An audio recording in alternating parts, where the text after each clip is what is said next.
What's up YouTube, it's Shanti Hall here and welcome to Game Talk. For today's game we're going to be discussing the New York Knicks versus the Washington Wizards. I wanted to watch this game because the Knicks have some interesting young prospects I wanted to check in on, and as for the Wizards, they're a team that can hang around that 3 to 5 spot in the East, and I wanted to see how they look early on. But before I go deeper into my thoughts on the game, let's talk about the numbers. Final score of the game was 110-98 with the Wizards taking the win. For Washington, Bradley Beal had 20 points, 4 rebounds and 3 assists. Jeff Green had 16 points, 5 rebounds and 3 assists, and John Wall had 14 points, 6 rebounds and 9 assists. As a team, the Wizards shot 46.2% from the field, 27.8% from behind the three-point line, and 76.2% from the free throw line. Moving on to the Knicks, Tim Hardaway Jr. had 18 points, 3 rebounds and 1 assist. Alonzo Trier had 18 points, 2 rebounds and 4 assists, and Frank Ntilikina had 10 points, 4 rebounds and 2 assists. As a team, the Knicks shot 43% from the field, 30.8% from behind the three-point line, and 81.5% from the free throw line. Alright, so now you've got the numbers, I want to give you my thoughts on the game, starting with the Wizards. And the first thing I noticed for Washington was that they were moving the ball really well. They were getting everybody involved, they weren't trying to force anything, which is good to see with John Wall back, because last season when he got hurt, their ball movement improved and people started to question whether he was stagnating the offense or not.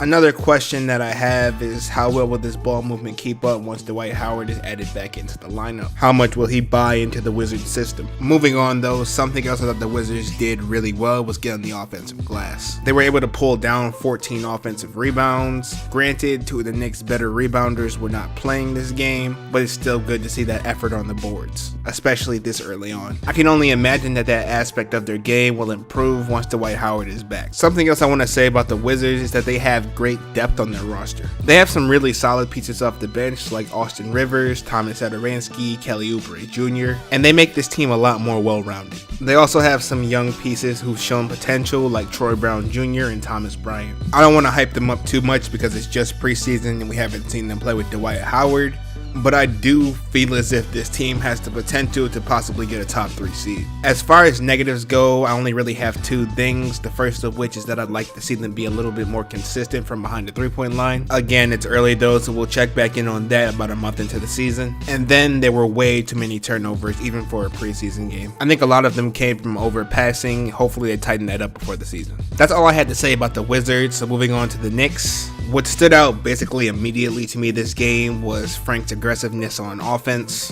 He was actually driving to the rim and looking for his shot, which was a very pleasant surprise. For those of you who don't watch Knicks games, he's usually extremely passive. If he can continue this level of aggressiveness on offense while continuing to be a solid defender, the Knicks have their starting point guard for the future, and it helps their rebuild a ton. Something I think the Knicks did well as a team was try to push the ball in transition. The second they got a turnover, you could see all Knicks players turn and start to run, and this is a young team, so it's good to see that kind of effort early in their development. I did have a few problems with what I saw from the Knicks, one of which was that there wasn't a ton of ball movement. The ball would stick with one player for the majority of the shot clock, and it led to some less than ideal shots. The Knicks also did have 15 turnovers. Hopefully they can get that number down a bit before the regular season starts. Also, I thought Mario Hezonja looked pretty abysmal out there last night, making some extremely low IQ plays. They're going to need a lot better play out of him this season. But those are really all my immediate thoughts on the Washington Wizards New York Knicks game from last night. I really hope you guys enjoyed this video. If you did, go ahead and leave me a like. If you enjoy NBA videos in general, go ahead and subscribe to this NBA channel, and I'll see you guys next time.